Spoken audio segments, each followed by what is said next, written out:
अस्सलाम वालेकुम। मैं सिटी में चुरवा वाला नेकी कंडड़न के अहिड़ी तरह बदिलो। Part number 13। अल्लाह ई इबादत जे लाइक़ु आहे, अल्लाह खां सवाइ को महबूद न आहे। इहो ई ज़िंदह क़ाइमु रहंदड़ आहे, अल रहमान अल रहीम, जेको रोज़ी ॾींदड़ रहम कंदड़ आहे। सभु शुक्र ऐं साराह अल्लाह लाइ आहे, जंहिं आसमाननि ऐं ज़मीन ऐं राति जे ऊंद ऐं ॾींहं जे रोशनीअ खे पैदा कयो। हर मुसीबत खां निजात तलब घुरां थो, अज़ीम ख़ुदा जे नाले सां शुरू करियां थो, जेको हयाती ॾींदड़, रोज़ी ॾींदड़ ऐं बख़्शींदड़ आहे। अल्लाह जेको हर आम ऐं ख़ासि ते बेहद रहम कंदड़ आहे, जेको महिरबान रहम कंदड़ आहे। ऐं हासिद यहूदी तोखां ज़ुल्करनैन जे बारे में पुछनि था, ऐं मुहम्मद सल्लल्लाहु अलैहि वसल्लम फरमाए त इजो थो तव्हांखे संदसि नसीहत जोॻो कुझु हाल पढ़ी ॿुधायां। बेशक असां खेसि ज़मीन में ताक़त बख़्शी ऐं ओभर खां ओलह ताईं सैर करण लाइ हर क़िस्म जा असबाब ॾिनासूं।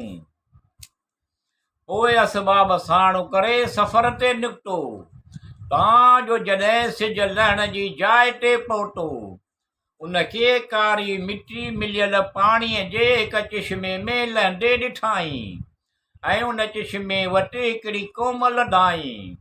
चयोसूं त ए ज़ुल्करनैन, या त किन इस्लाम खां इनकार करण जे हालत में सज़ा ॾे, या वरी उन्हनि सां सुहिणो सुलूक कर।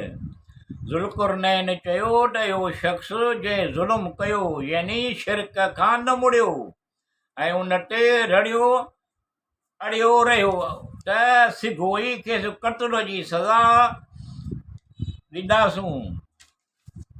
पोइ सभु पंहिंजे रब ॾांहुं मोटायो वेंदो, पोइ इहो खेसि अज़ाब ॾींदो।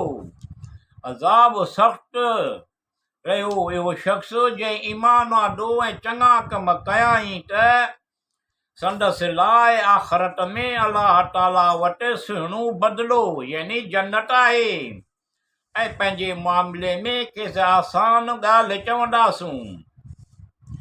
पोइ सामान खणी निकितो, जो जॾहिं सिज उभरण जी जाइ ते पहुतो, त उते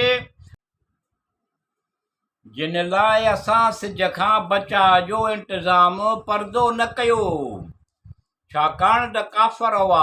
अहिड़ी तरह आहे ऐं वटि जेका बि मादी असगरी ऐं माली ताक़त ऐं महारत हुई, तंहिंजे असांखे ख़बर आहे जो या समूरी